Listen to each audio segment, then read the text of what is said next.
Hello and congratulations on getting access to this video course on on-page SEO for WordPress sites. This is video number 1, and we're going to talk about what's inside this video course. Now, before we do that, and before I give you a quick overview, what I want to do is talk about mindset, because I'm a big believer that if you're in the wrong mindset, then even if you have this video course, even if you try to implement a few things, it's ultimately going to hold you back. And I've seen this time and time again. This specific mindset that I'm about to talk about holds business owners back. And we don't want to see that happen to you. We want to see you succeed as much as possible. Here is the mindset. The mindset is that people make the assumption that every single SEO technique and rule changes rapidly so that what worked 15 years ago doesn't work now. Now, I will say a large majority, yes, it's true that search engine optimization does change rapidly every single month. Now, at the same time, and yes, that is true to a certain extent, but there are basic fundamentals that Google and other search engines look for that still hold true today, that still work today. So let me repeat that. Not everything has changed.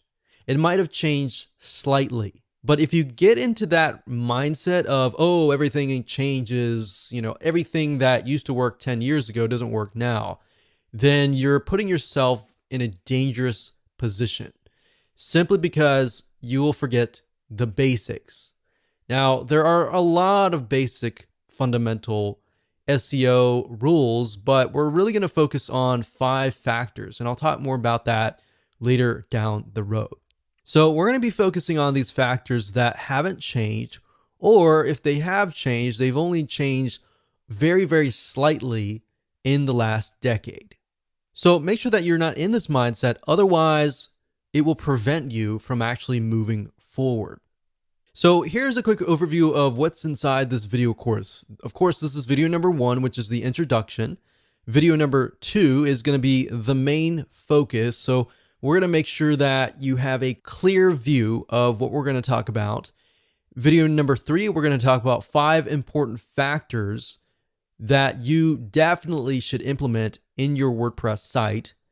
Video number 4, we're going to talk about the URL structure, such as what should your domain look like, what should the URL look like, and all of that. Video number 5, we're going to talk about body text structure. Video number 6, we're going to talk about image optimization and basically how to make your images more search engine friendly. Video number 7, we're going to talk about title optimization and how long your titles should be. Video number 8, we'll talk about metadata optimization and how that can affect what text and what information will show up on these search engines. And of course, last but not least, this is sort of a bonus, but in video number 9, I'm going to talk about the top 2 WordPress plugins that we highly recommend that you install. So once you understand these 5 important factors and you've actually implemented them yourself, then you can actually automate things, but automating things doesn't really help you in the long run. It's sort of like a shortcut. Without understanding the basics and the fundamentals, you're actually hurting yourself. You're not really going to know why you're ranking. All right. So here's what you're going to need. You're going to need to have a WordPress site. If you don't have a WordPress site, these fundamentals still hold true as well. But most of what I'm going to be showing you is how to implement these 5 factors into your WordPress site. You're also going to need to have a general idea of what the general keyword is that you want to rank on. And then, of course, you want to have a list of specific keywords related to that general keyword. And the reason why you need to have these in hand is because you're going to use these in your body text, your title text, your metadata text, and even your image alt tag text. So you're also going to need access to content, written text, and or images to create your post. Now, if you don't have all this information right now, that's fine. But you're definitely going to need it eventually. So with that said, let's move on to video number 2. Hello and welcome back. This is video number 2. And in this video, we're going to talk about the main focus so that you have a better, clear view of what we're going to talk about in this video course. You see, because on-page SEO is such a broad term that literally covers a lot of areas of your website, both the front end, such as the text, the content, and all of that, and the back end, like sitemaps, the XML sitemap, and all of that. Really, the main focus of this course is to help you make your front end of your WordPress site more SEO friendly. And what that means is we're going to focus specifically on how to make your overall WordPress site structure, your posts, your pages, more search engine friendly.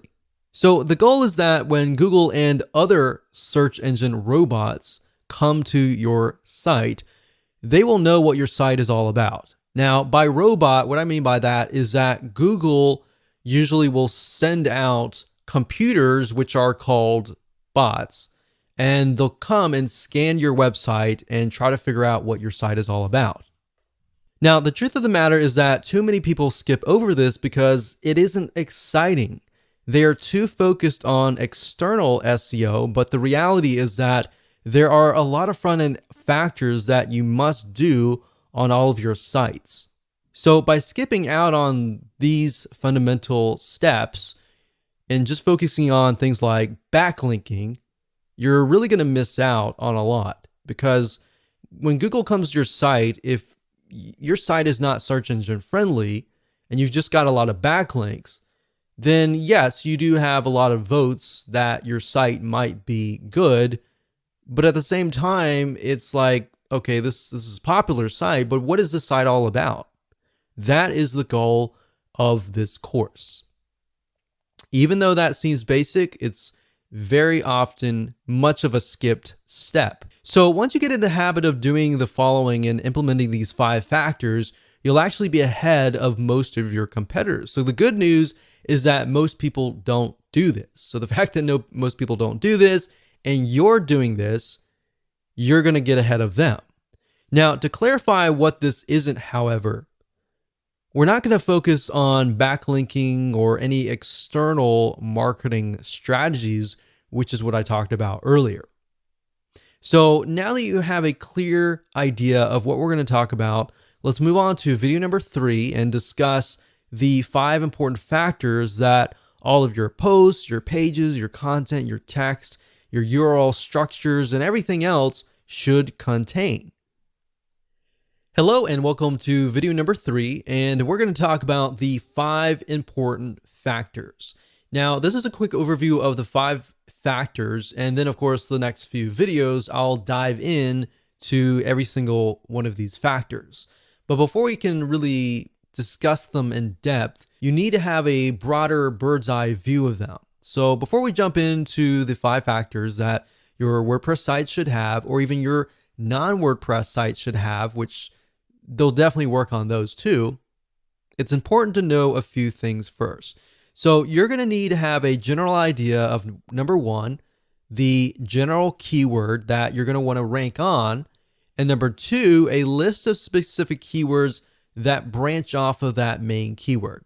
Now don't worry if you don't have that now. I'm going to give you a step-by-step technique that will help you figure that out. Now, another big mistake that many folks make is implementing these without a clear plan of attack.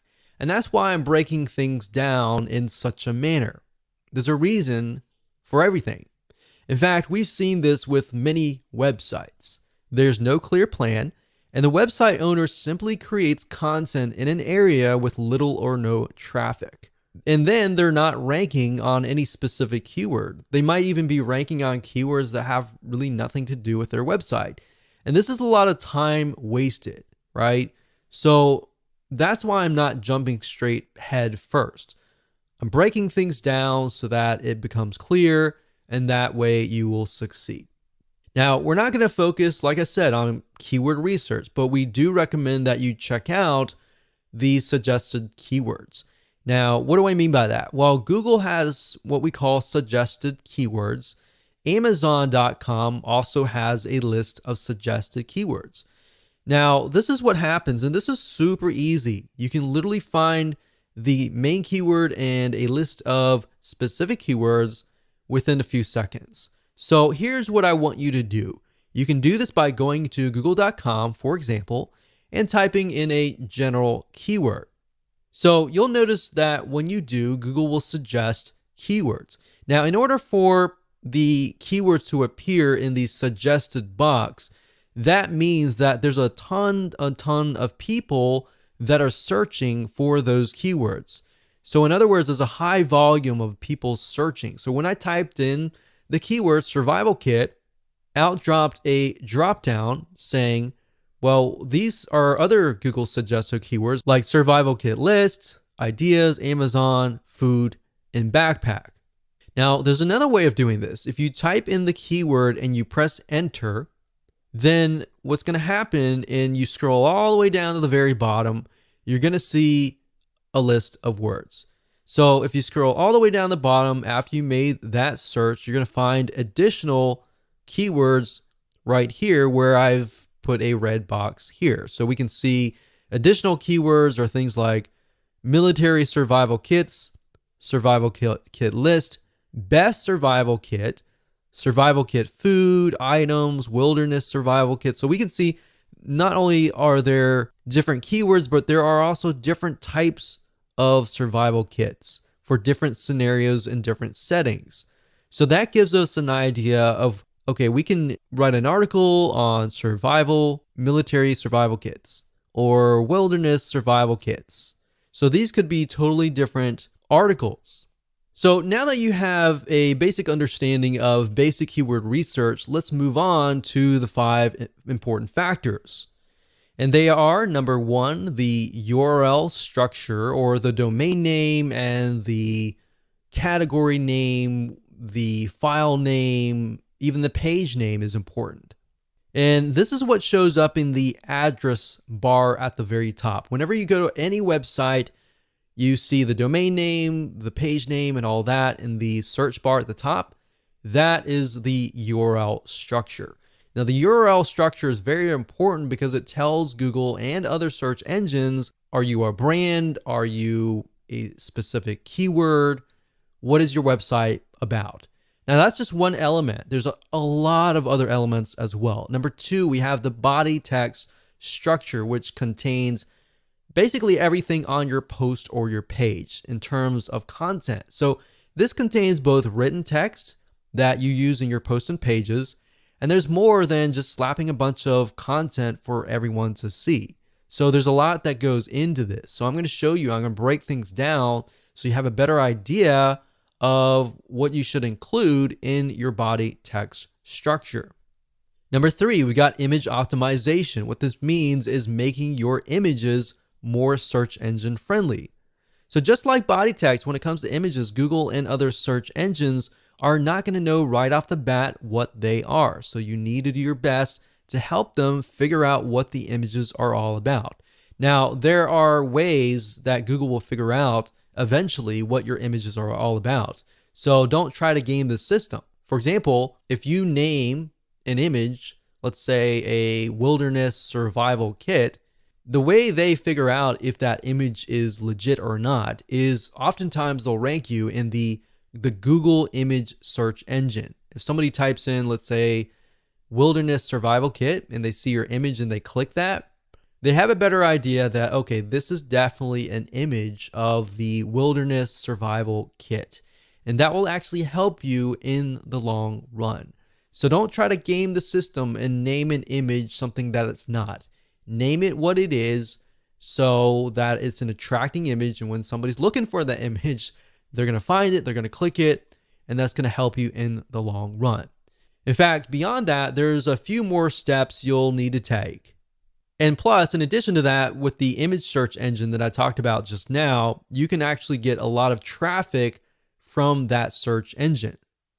And of course, we got factor number 4, which is title optimization, basically how to make your titles search engine friendly, because the reality and the truth of the matter is that your titles do show up in the search engine, so you definitely need to do this right. Otherwise, you're going to attract the wrong person. Meta optimization is the same thing. You've got the description and other metadata that will show up underneath the title in the search engines. So you want to make sure that you attract the right person. Now that we've talked about the 5 important factors, let's dive into every single one of these 5.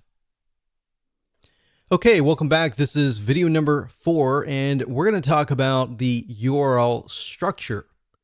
Now, this is something that has changed slightly in the last decade, but it hasn't changed drastically.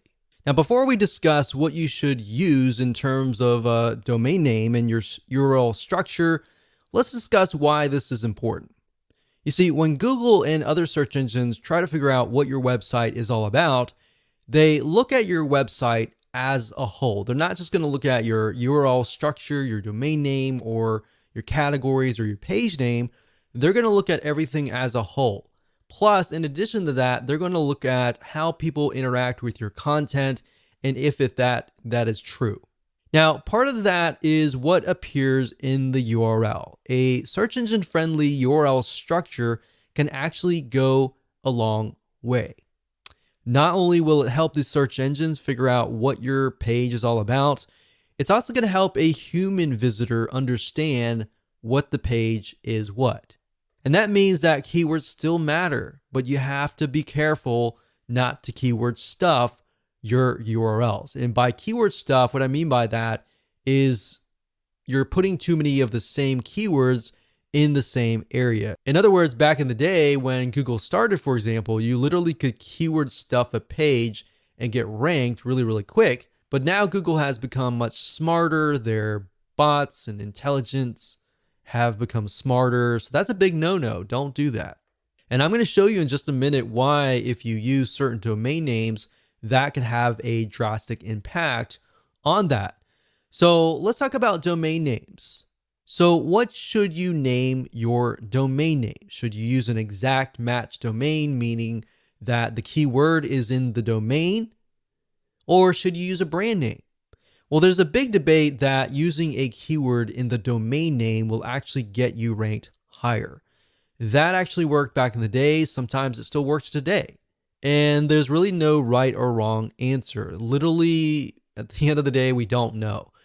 Nobody knows what Google wants. In fact, what we found now is that there's so many exact match domains and so many people that are using keywords in their domain names that it actually might help and it might not. And that's why you need to make sure that you don't look at one element, but you look at the whole website as a whole. So yeah, that was quite popular maybe 5 years ago, something like this, yourkeyword.com. So maybe scubadivingmasks.com if you were trying to rank on scuba diving masks, or best scuba diving masks, or bestsurvivalkit.com. And that used to work and sometimes still does, so we can't really say for sure that if it doesn't or it does. We've noticed that it does, but we really can't say. But if you haven't noticed, Google really likes brands. They love brands. And the reason why they love brands is because brands are here to stay. If you look at a brand, it becomes a culture and it's got a following. And that's why Google loves brands. Something like this, yourbrandname.com. Now, Google is quite smart and has robots that know that people are trying to keyword stuff or game the system in terms of domain names or domains plus the URL structure.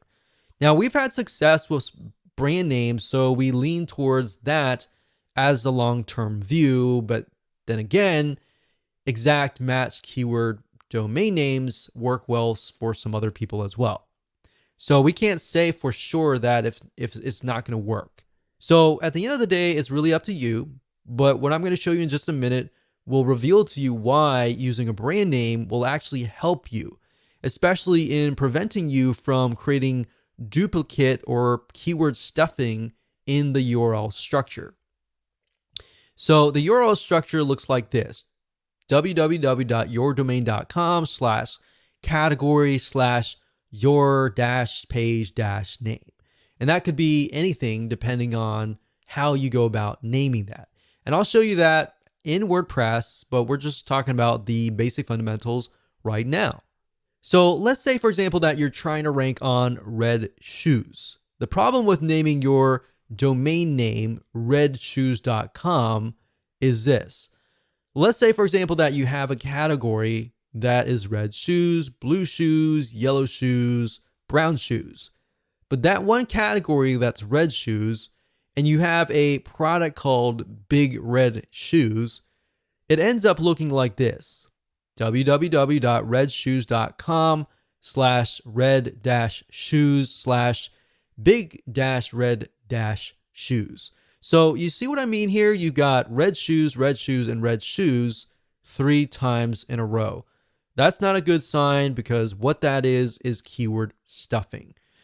Now, this isn't good because it looks like you're trying to game the system when in reality you might not be. But let's say, for example, that your brand name is Super Fast Feet. And as silly as that sounds, that's something that just came to my mind, and it'll make more sense. And the product name is Big Shoes. Now, I know that's not great, but hold on. It would look something like this: www.superfastfeet.com/red-shoes/big-shoes. So Big Shoes is a type of red shoes, but it belongs to the brand name Super Fast Feet, or the e-commerce store, or the digital store, or the local store. So by doing that, now you see red shoes only shows up once. Now, by using a brand name, you have the potential of selling other things. If you just do redshoes.com, you're stuck with only red shoes, right?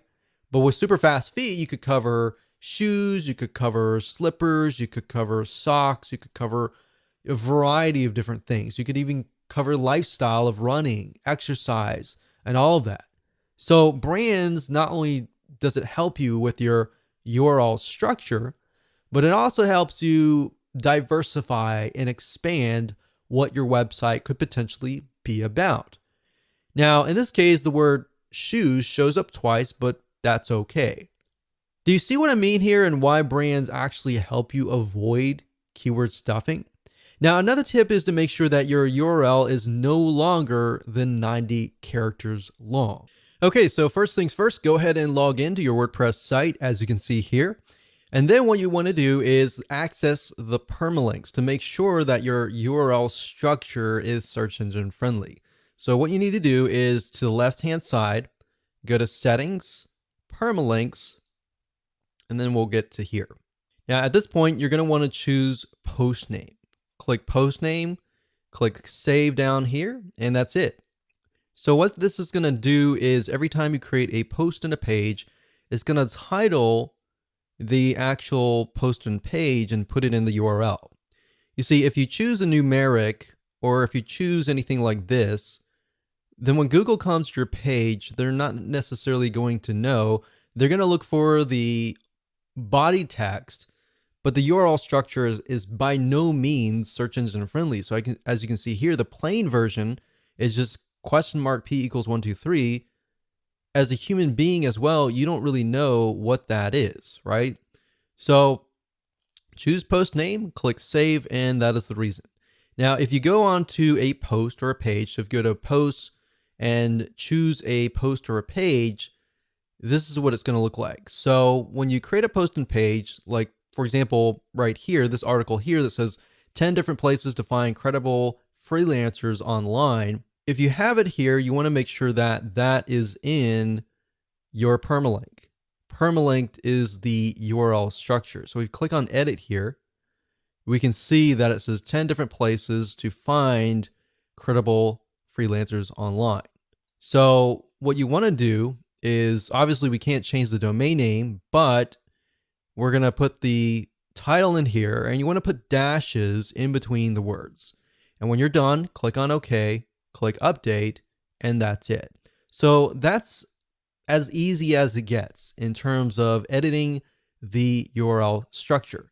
Now, of course, you can add them into categories. So if you have a category, let's say in this case, we have freelancers. The category could be freelancing sites. And then you could have maybe 10 different posts on freelancing sites, so that as a human being, you know that we're looking at this and it's under the category of freelancing. And you can create categories by going under categories and click on add new category and creating that there. And then make sure that post or page is checked for that category, click update, and you're good to go. And that's it. Hello and welcome back. This is video number 5. And in this video, we're going to talk about the body text structure. Basically, what should you put in your content? And as you're writing your posts and your pages, how should you optimize it? So what you write on your blog post and page should be first and foremost, definitely human friendly. And then of course, secondly, search engine friendly. See, a lot of people make the mistakes of trying to game the system, trying to make it so search engine friendly that they totally forget about who they are writing to.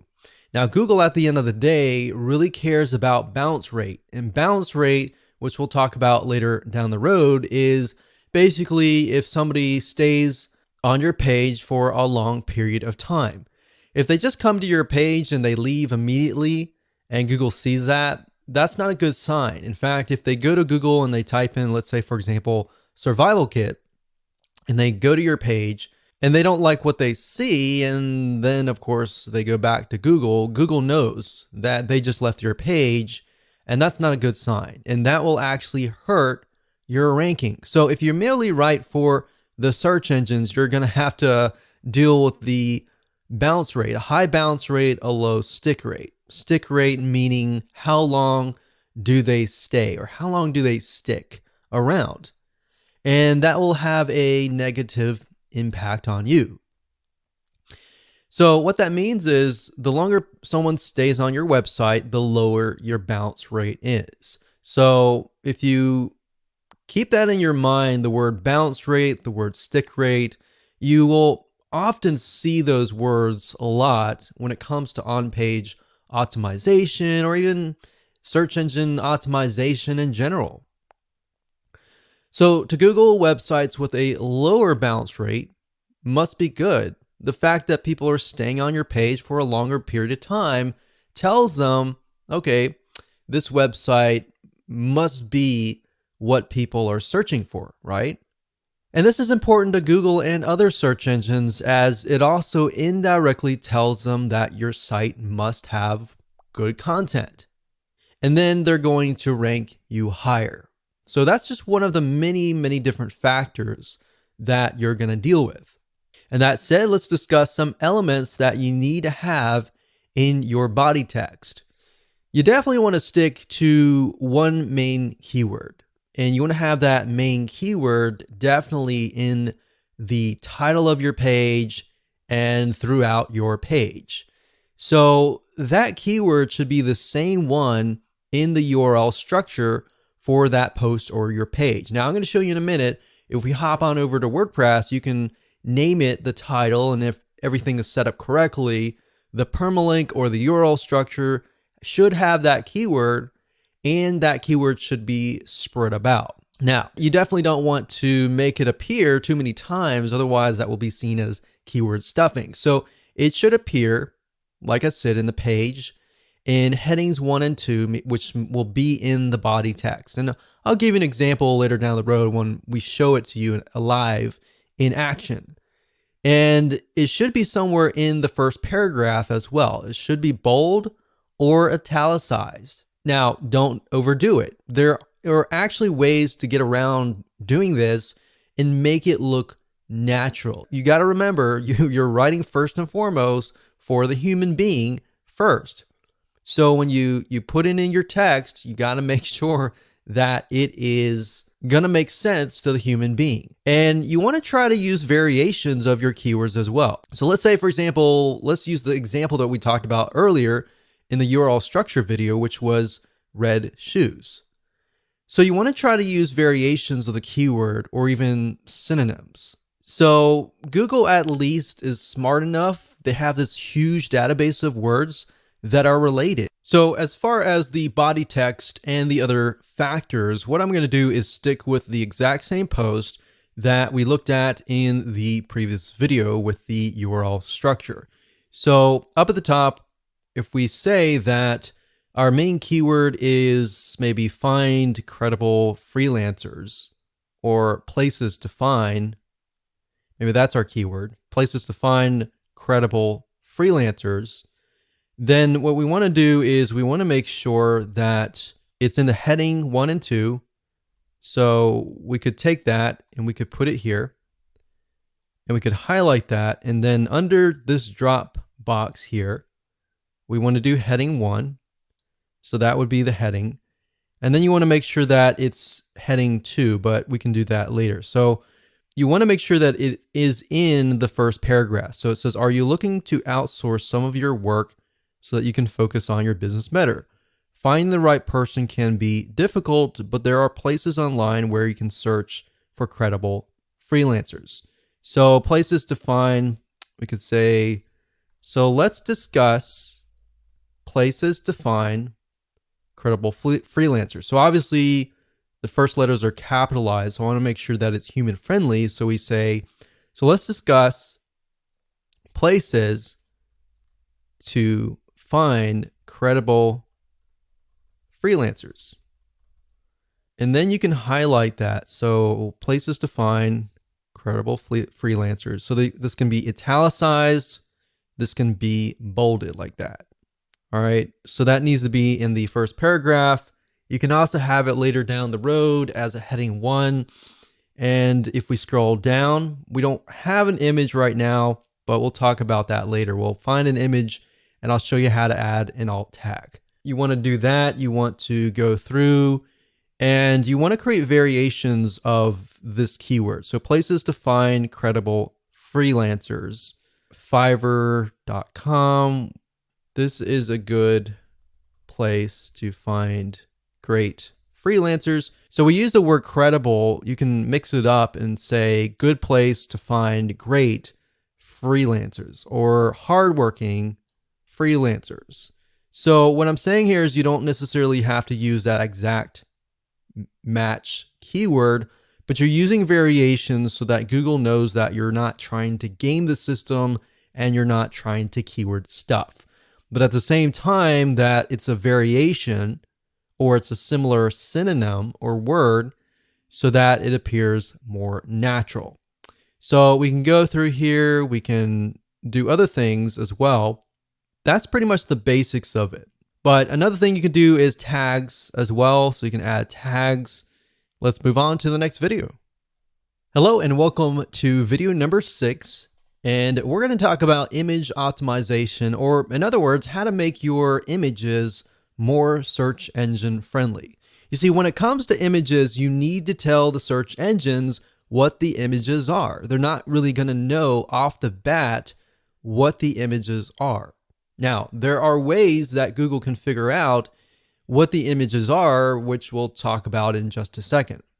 Now, while Google and other search engines will one day be smart enough to be able to figure out what images are, right now you need to help them out just a little bit, get them a kickstart that they need.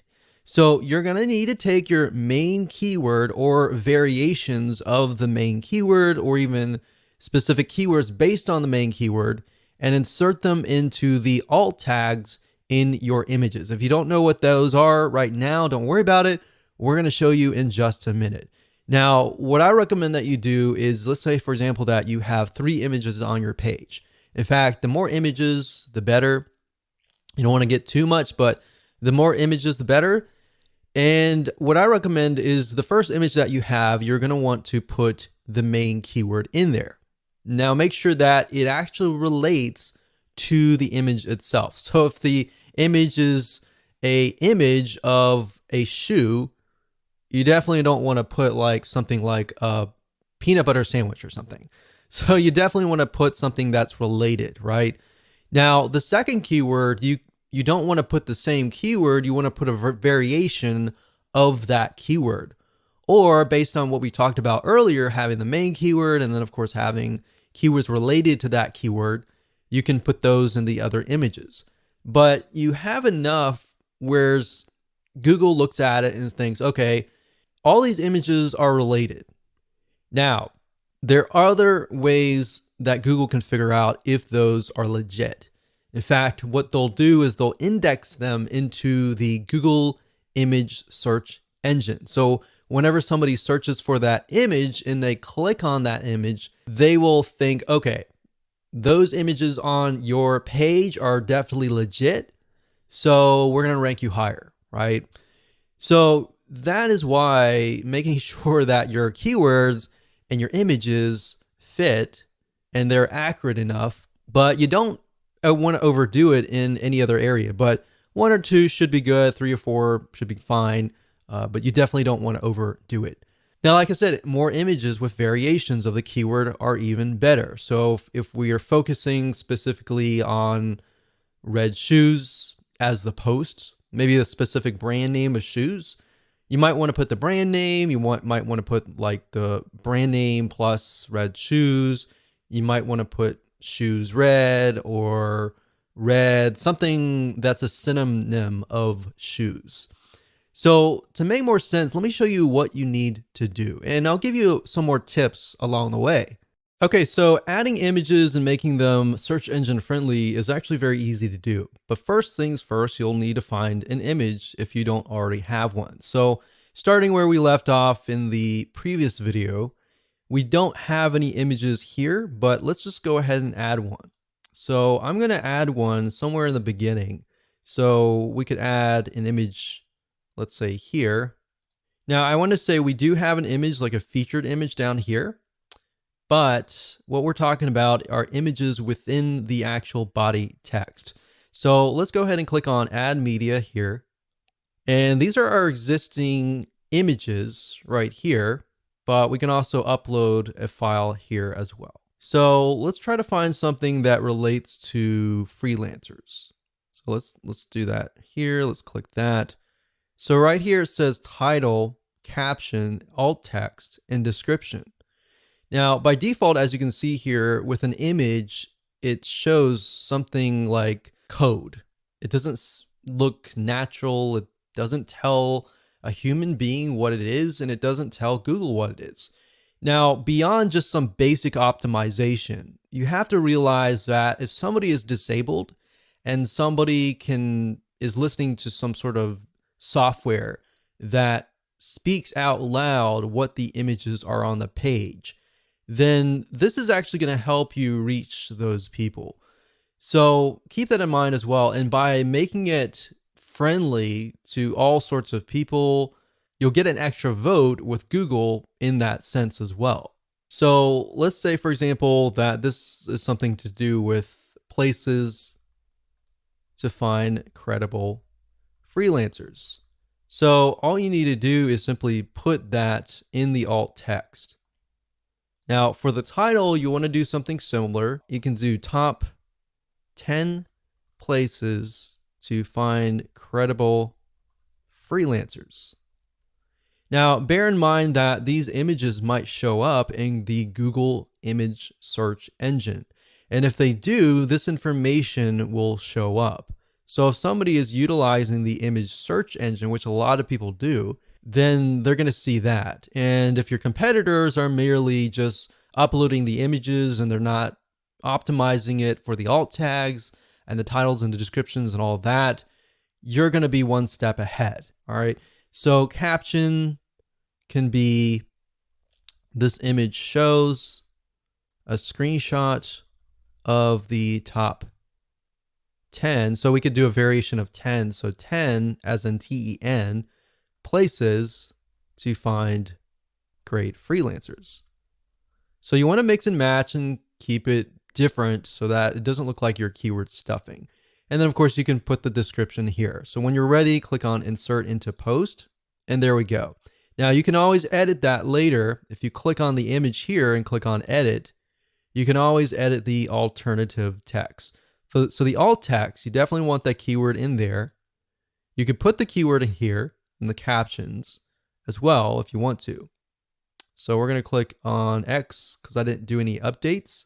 And of course you can add other images as well throughout the page, but make sure first and foremost, it is human friendly. And then based on that, you can create variations of the keyword. And of course, when you're ready, go ahead and click update. Hello and welcome to video number 7. Let's jump right in. So we're going to talk about title optimization. So this is extremely important because it's often the first thing that people will see as they are searching the internet. So if you imagine you go to google.com and you type in a keyword, whatever that is, and you're going to see the titles and then you're going to see the descriptions of each and every single website, or with YouTube, you're going to see the titles, the descriptions, and of course the image. So based on the media in general, they're all going to have titles. So having the right titles is important. So like I said, this is really extremely important because that's the first thing that they're going to see. And you're going to want to make sure that you're ranking on the keyword that is in the title. And then of course, when they get to the page, you want to make sure that the content fits the title. So you want to be congruent all the way. The more that you're congruent, they're going to get what they typed in. They're going to trust you, and then they're likely to take action if that is the case. So this needs to be set for all of your posts or your pages. And you really need to think clearly and carefully about this, because we have seen in a lot of cases where people just name it, whatever comes to their mind. And what ends up happening is you work so hard to create the content and you attract the wrong person and they come to your post or page and you wonder why nobody is taking action, right? So this is the exact same keyword. And to make it easier for you to be congruent, if you take the keyword that's in your URL structure, that's in your title, make sure that it's in your title somewhere, because that's what your viewers are searching for. Now, sometimes people will put the keyword straight up in the beginning and they'll put the keyword dash whatever. But what I recommend that you do is put the keyword in the title, but you want to make sure that it sounds right. It's got to be human friendly first, and then of course secondary search engine friendly second. Because at the end of the day, and the way Google is moving towards long-term wise is towards engagement, more social engagement, people engagement. That is what is important to them. Because at the end of the day, if you think about it, their goal is for people to search, find what they want. So they want to make sure that they connect you to the right person. And all they really care about is, they don't really care about you. They care more about the customer, who is the person who is searching, right? So as long as you're on the top 10 of the Google search engine for that keyword, and that keyword is appearing in the title, it's highly likely that the prospect will click through your website. Now, as basic as this sounds, I want to make sure that you understand that it's important. Most of your competitors are not really going to do this. And if they are, they're going to miss something along the way, right? What we've seen over the years is sometimes they'll have the title right, they'll have the URL structure right, but when people go to the content, it just doesn't make sense. So as long as you're congruent from the keyword to the title, to the poster page, to the content itself, to the call to action, to the product, everything is congruent from that point in the beginning to the end, you're most likely gonna gain the trust of the prospect, and you're most likely gonna get the conversion. That's the most important thing. So as long as your poster pages are related, you're most likely gonna see a higher conversion rate across the board, like I said earlier. Now, as a rule of thumb, your title should be no more than 75 characters long. You don't want it to be too long, because psychologically that will actually overwhelm whoever is typing things in. And most people are just scanning, they're not reading. They're looking for what they're looking for really quick. So if you have something short, straight to the point, you're most likely going to win, as long as it's optimized and it's correct to that keyword. So now that we've talked about the fundamentals, let me go ahead and show you what you need to do to set this up properly. So we already briefly talked about the title, but this is your title, right? So a lot of times, let's say, for example, that the keyword is places to find credible freelancers. Sometimes you'll find people do something like this, places to find credible freelancers. And then, of course, they'll put the keyword first and then they'll put a sentence. You can do that if you want to.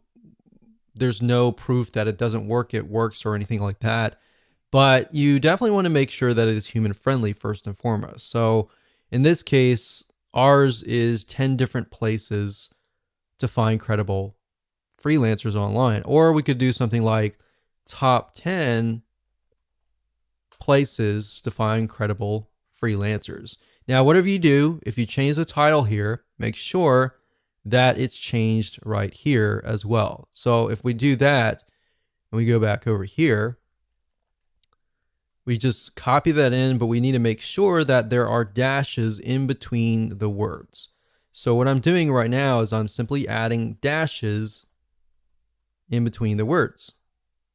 So there we go. We click OK, and that's it. So the title is crucial. Now, I'll show you later down the road where you can use 2 WordPress plugins, which you can add more data like the metadata, the description data, and all of that.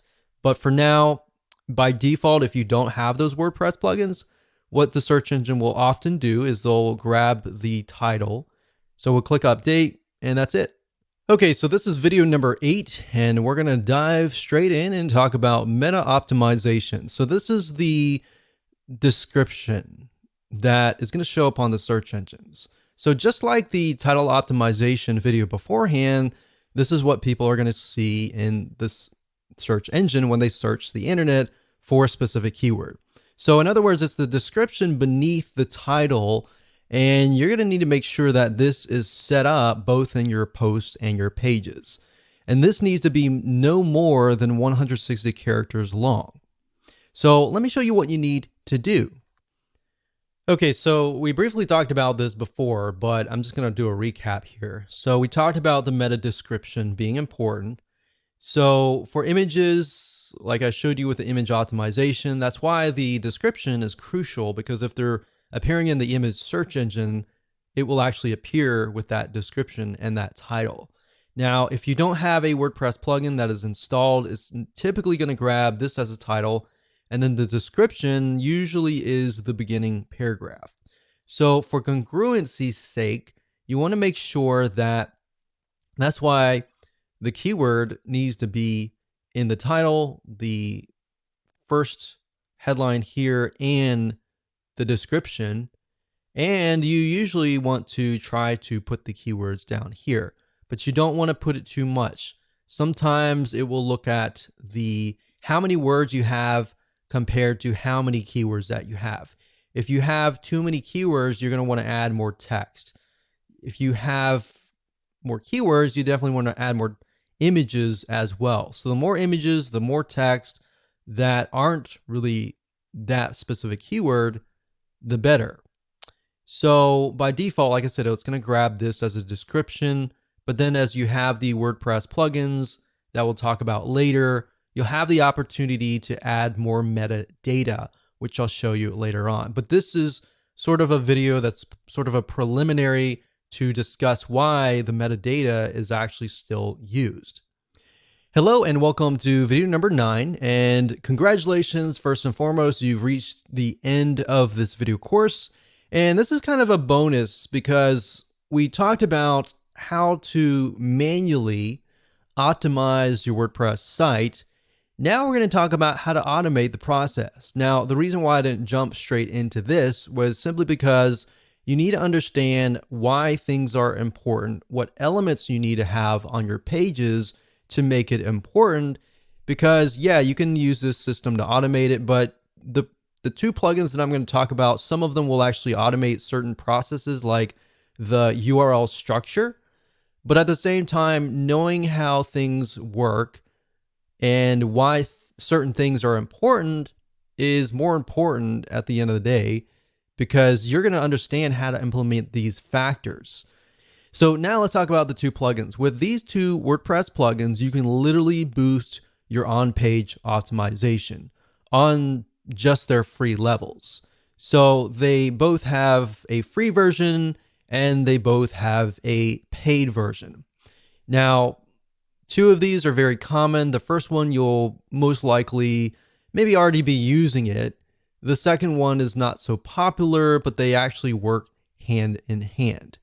So let me go ahead and show you these plugins and why they are both important. So the two plugins are first Yoast SEO, that's YOAST.com. And if you go here, you can get a better idea of what it's all about. But this is one of the most popular SEO plugins, and this will actually help you optimize your site automatically. So now that you understand the basics, the title, the description, and all of that, a lot of times what Yoast will do is if you just create a title and you put that in the title of the WordPress post or page, you click update, it'll automatically fill in the permalink or the URL structure. So, and it'll fill out other data as well as you begin to create your post and your page. Now that's the free version. The paid version actually takes it one step further and does a lot more. Now I'm not going to cover all that in this particular video because you can go here, you can check it out for yourself. Now, if you want to figure out how to install it, it's very easy. All you have to do is go to your WordPress site here and go to add plugins under plugins, type in the word Yoast, and you'll see it right here. The second plugin is called SEO Squirrely, as you can see here. So you can do a Google on this, but if you type in SEO Squirrely, that's SEO SQUIRRLY. And if you go here, then you can actually download the plugin. And there's a free version, which is, in my opinion, we've tested it out, and the free version is really, really good. And what SEO Squirrely focuses on is schema. And schema is necessary because that's the way of the future.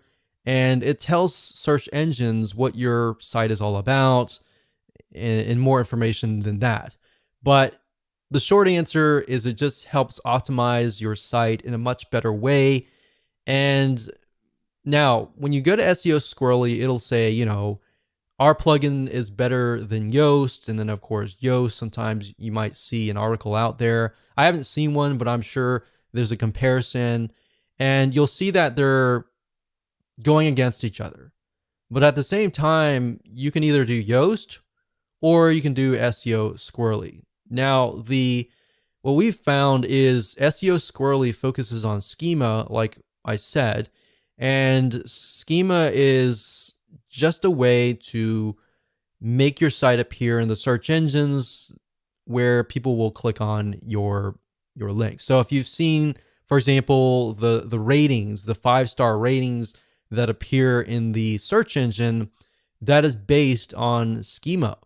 And there's a lot of other different little elements where if you've got on your page like images and videos and all that, SEO Squirrely will automatically optimize those media types on your page.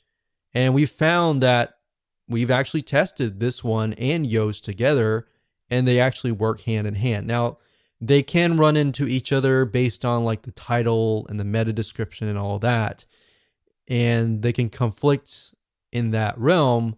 But at the end of the day, you kind of need to just pick and choose which one you want to go with and just go with one.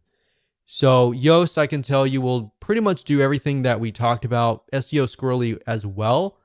They typically are focused on different areas. So my take on that is just install them both and just see what happens and use them both and go from there.